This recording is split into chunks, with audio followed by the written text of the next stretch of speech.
ভারতের বিধানসভা নির্বাচনের পর পশ্চিমবঙ্গ রাজ্যে ক্ষমতার পালাবদলকে কেন্দ্র করে লালমনিরহাট সীমান্তে পুশিনের সংখ্যা বেড়েছে। এ পরিস্থিতিতে সীমান্ত জুড়ে সতর্ক অবস্থানে রয়েছে বিজিবি। লালমনিরহাট সীমান্তের পুরো এলাকা জুড়ে বিজিবির টহল এবং নজরদারি বৃদ্ধি করা হয়েছে। দর্শক, এ বিষয়ে আরও বিস্তারিত জানাতে লালমনিরহাট থেকে সরাসরি যুক্ত হচ্ছেন সহকর্মী খায়রুল ইসলাম। খায়রুল, লালমনিরহাট সীমান্তের সার্বিক পরিস্থিতি আমাদেরকে জানান।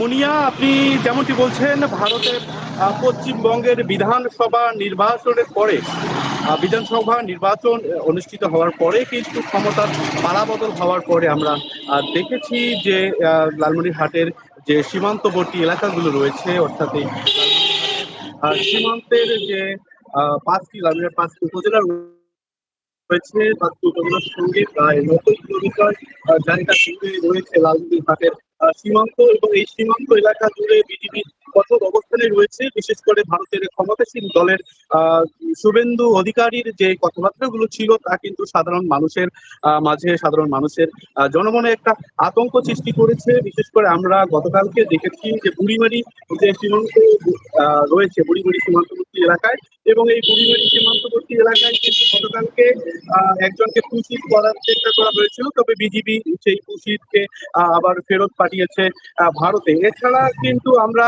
দেখেছি যে লালমনিরহাটের যে 15 বিজিবি রয়েছে, 15 বিজিবি আজকেও প্রায় 30 লক্ষ টাকার পণ্য সীমান্ত থেকে জব্দ করেছে, এবং 15 বিজিবি, 61 বিজিবি এবং 51 বিজিবি, লালমনিরহাটের এই তিনটি যে বিজিবি রয়েছে তারা কিন্তু আমাদেরকে জানিয়েছে যে সীমান্তে বিজিবি কঠোর অবস্থানে রয়েছে, সাদা পোশাকে বিজিবি কঠোর অবস্থানে রয়েছে। যে কোনো প্রকার সাধারণ মানুষ সীমান্তের আশেপাশে বা সীমান্তবর্তী অঞ্চলগুলোতে যাওয়ার চেষ্টা করলেই বা জানলেই তাদেরকে সেখানে চেক করা হচ্ছে, তাদের কাছে জানতে চাওয়া হচ্ছে যে তারা কেন যাবে, কোথায় যাবে, কি অবস্থা। তো সার্বিক সীমান্তের যে পরিস্থিতি, এখানে কিন্তু একটা আতঙ্ক বিরাজ করছে। সীমান্তবর্তী যে মানুষরা রয়েছে ভারতের, বিশেষ করে বিধানসভা নির্বাচনের পরেই কিন্তু ক্ষমতার পালাবদলের পরেই সাধারণ মানুষের মাঝে একটা আমরা আতঙ্ক দেখেছি, আশঙ্কা দেখেছি। বিশেষ করে পুশিন অর্থাৎ অনুপ্রবেশ ঠেকাতে বিজিবি একদম কঠোর অবস্থানে রয়েছে। বিজিবির পক্ষ থেকে